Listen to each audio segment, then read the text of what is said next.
motherfucking relay. We're covering today's top boxing news. We offered ourselves, but yeah, no, we was turned down. So what can you do? I've been in the gym. I was more than happy to take the fight at short notice, but yeah, I don't think that fight's ever going to happen, to be fair. So it appears that reigning WBA bantamweight champion Nina Hughes offered herself up to stand in for Avril Matthey this weekend after Avril withdrew from the Ebony Bridges fight due to an injury. Ultimately, Ebony landed on Miyo Yoshida instead of Nina Hughes. In Nina's own words, they were rejected. It would have been less than ideal for Ebony to take on Nina under these circumstances because even though it would have been a short notice fight for the both of them, they would have been on even terrain in that respect. They wouldn't have been on even terrain in terms of ring rust because Nina fought this year. Nina fought back in June, whereas Ebony hasn't fought since late last year. The Shannon O'Connell fight, way back there in October, I believe it was. Yeah. That's how long it's been since Ebony Bridges has seen action. Thus, You don't go straight into a unification match off of hand surgery, No. needing to shake off ring rust, No. and breaking in a new trainer. Need I remind you, this will be Ebony Bridges' first fight with David Caldwell in her corner. She's not with Mark Tibbs anymore. The fight she's having this weekend, whether it was going to be Avril Matthey, now Miyo Yoshida, that was intended to be a tick-over. That's it. Keep busy fight to shake off the ring rust. I can't blame Ebony for not fighting Nina this weekend, but beyond that, if she takes care of business with Miyo, and I think she's going to, there's no excuse. No. There are no excuses not to fight Nina Hughes early next year in either the first or second quarter. Both Ebony, Nina, they're 2 of 3 champions at this weight. The only other champion at this weight, unified champion Dina Thorsland, she's going to be busy. She's got a mandatory challenger to satisfy in Serene Satine. So that's saying that Ebony's only option at the moment, the unified titles at this weight, is her matchroom stablemate, is Nina Hughes. She's got to do it. This weekend, she's going to be sharing the ring with Miyo Yoshida, former champion Miyo Yoshida of Japan, who, like Ebony, is a close quarters fighter, Yeah. a mid-range to inside fighter, but with a few deficiencies. She's got slower hands than Ebony, slower feet than Ebony. She's not as defensible. She doesn't really fight on a swivel, doesn't keep her head off center, doesn't really angle her torso, even though she does fight at a slight crouch. She's hittable. She can be caught with a lot of shots, and when trying to put punches together, she often loses form. So I expect Ebony to capitalize on all these deficiencies. The fight with Nina, much like the fight with Miyo, that will be a close quarters fight as well. That will be a phone booth fight. One is a good prelude for the other. Now, Nina Hughes is a more challenging proposition than Miyo Yoshida. Nina's got power, good amateur background, that's what she comes from, and she's got power, fluid combinations, though I feel like her punches are wider than Ebony's. Ebony's shots are shorter and sharper, more compact, thus more defensible. And I like Ebony's foot placement more than I like Nina's. Nina, in spite of being a very small bantamweight, she fights out of a very wide stance. When she's coming forward, whereas Ebony, she keeps it all very nice and tight. Elbows tucked, barreling forward, looking to put pressure on her opponent, fighting on a swivel. I like Ebony's brand of close quarters fighting more than I like Nina's, but Nina is formidable. And should Ebony take care of business this weekend, there's no excuses. Ebony has to fight her. She's got to do it. It's now or never.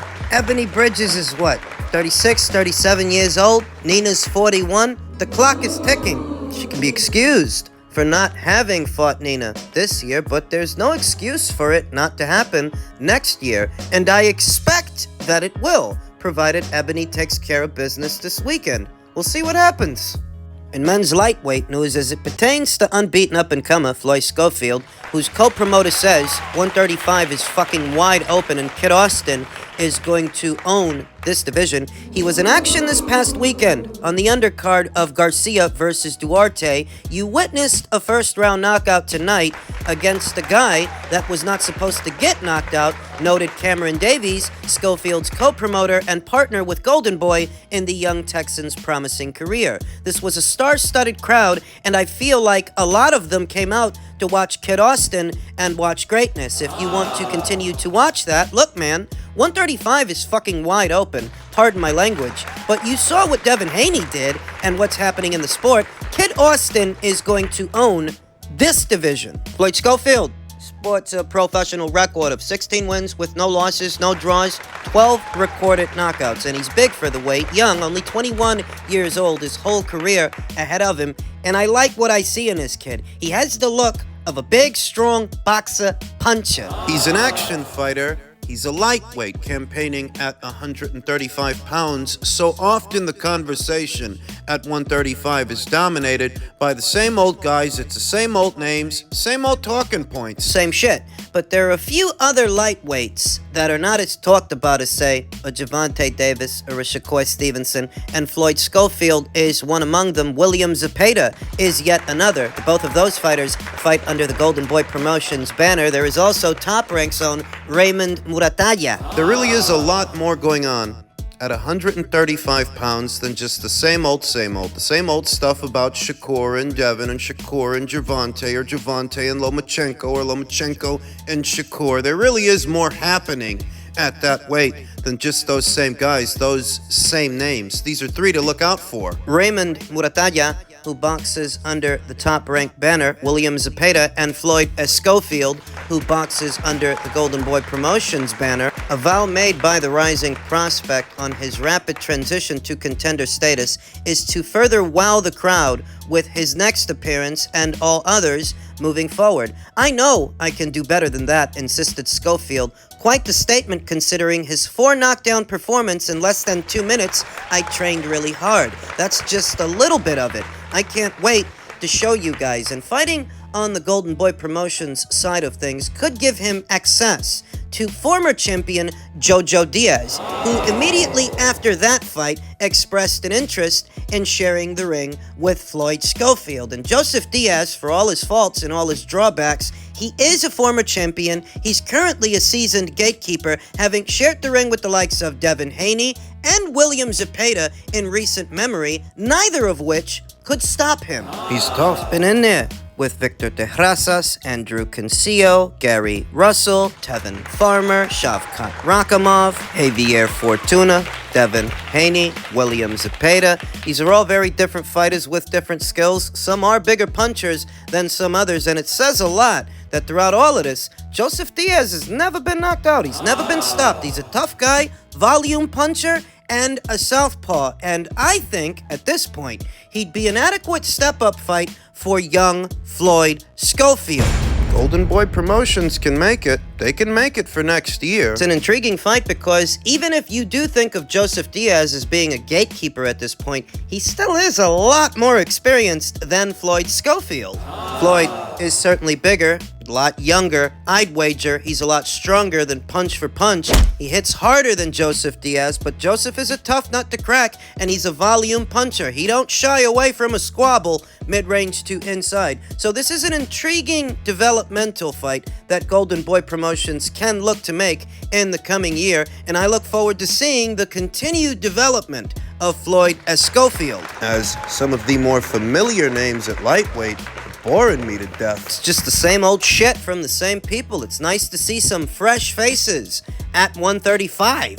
Now, as it pertains to another unbeaten lightweight, a not-so-young unbeaten lightweight, Frank Martin says, I really want to fight William Zepeda. William, who we just mentioned in passing, he's over there on the Golden Boy side of things, whereas Frank, he's with the PBC, normally soft-spoken and a bit aloof when it comes to his competition. Martin isn't the biggest fan of calling fighters out. However, this time around, he made an exception. I really want to fight William Zepeda, said Martin on the Boxing Voice. Wanting Zepeda and actually getting his hands on him are two completely different things. The undefeated Mexican contender had an explosive year. It's nauseating. These guys like Frank Martin, They're so predictable. You literally walked away from a title shot and a 7-figure payday with Shakur Stevenson so that you could turn around a few weeks later and start calling out William Zepeda. Who do you expect to believe you? I mean, what is this? What the fuck is this? What? You're calling out a Mexican fighter in hopes that what? You can get the Mexican fans on your side? You can get the Mexican fans to talk about you and raise your marquee value in the absence of an actual fight? It is true that William Zepeda had an explosive year, and he's beginning to emerge as a player, one to watch out for, at 135 pounds, whereas Frank... You ducked Shakur Stevenson. Coming out a few weeks later after you did it, talking about a different fighter, that doesn't change that. I don't care how Shakur looked with Edwin. Balls to bone, you ducked the fight and you didn't want to know. Hey, why don't you call out Edwin? He's on your side of things. Frank should call him out. See about fighting him. Frank Martin, who's ranked highly in all 4 sanctioning bodies, but the WBA in particular has taken a liking to him. The organization has him ranked as their 3rd best contender, with Zepeda checking in at number 2. It won't be easy, but in the coming months, Martin plans on doing his best to set up their showdown. I'm gonna have a sit down with my team. I'm gonna see if they can push for that for me, and I can get that WBA belt. To get the WBA title, wouldn't he have to go through Gervonta Davis, who's also on his side of things? May seem to you like I'm being harsh on Frank Martin, but it's because I don't actually believe he wants to fight William Zepeda. I believe he's just throwing names out there to get people talking about him, because you just walked away from a 7-figure payday and a title shot with Shakur on the top-ranked side of things. At this time, William don't get you 7 figures. No. He don't get you a title shot. No. Fighting William, as interesting as that might be, it's not actually a sweeter deal than the one you just walked away from. So why am I supposed to believe you want to fight him? I don't know. Maybe it's because stylistically, it's a more winnable fight stylistically, just based on styles.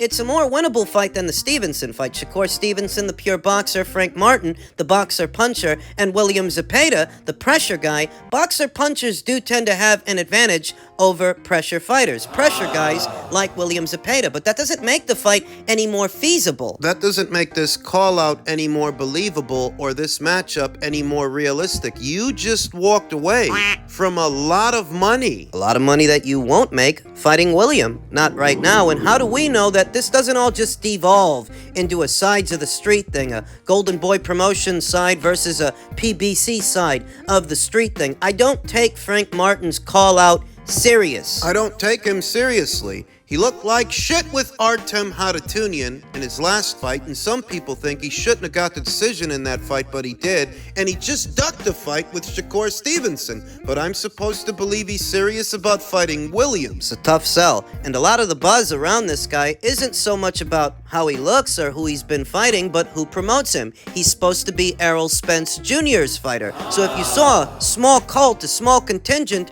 of fans hyping him up, it's only because they like Errol. You know, because he's Errol's fighter, that automatically makes him special. Got a lot of time for guys like this in the coming year. Frank Martin strikes me as a time waster, clout chaser. Not to say that William Zepeda has all that much clout, but he is making waves, and Frank Martin, he isn't. And finally, just in keeping with the theme of all things lightweight, Vasyl Lomachenko, the former lightweight champion, is targeting a title shot at 135 for his return next year, says manager. According to Igor Klimas, the longtime manager for Lomachenko, his client will not be looking to fight a tune-up level opponent for his return. We should expect him to be back sometime next year, Klimas told Fight Hub TV.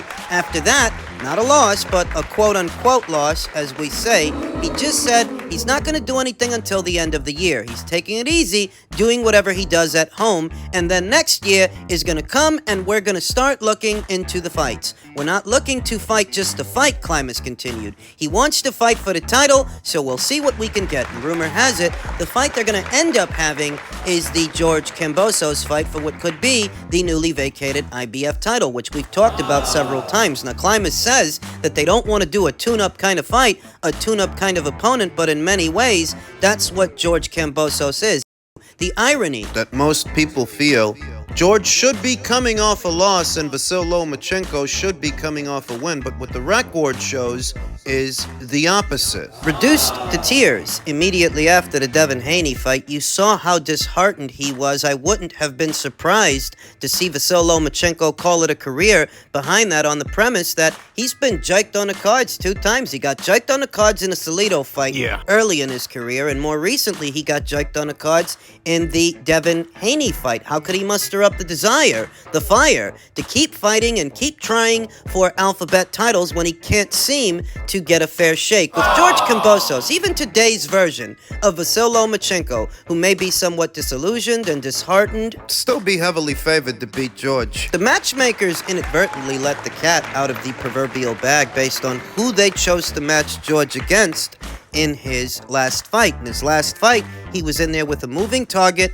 a southpaw, in Maxi Hughes, kind of like Vasyl Lomachenko is a moving target and a southpaw. In tandem with the widespread rumors that George could be facing Vasyl Lomachenko in the coming year, the Maxi Hughes fight kind of gave it away. That's exactly what they were planning. And even though Maxi Hughes is not a carbon copy of Vasyl Lomachenko, you could interpret the fight as a warm-up fight.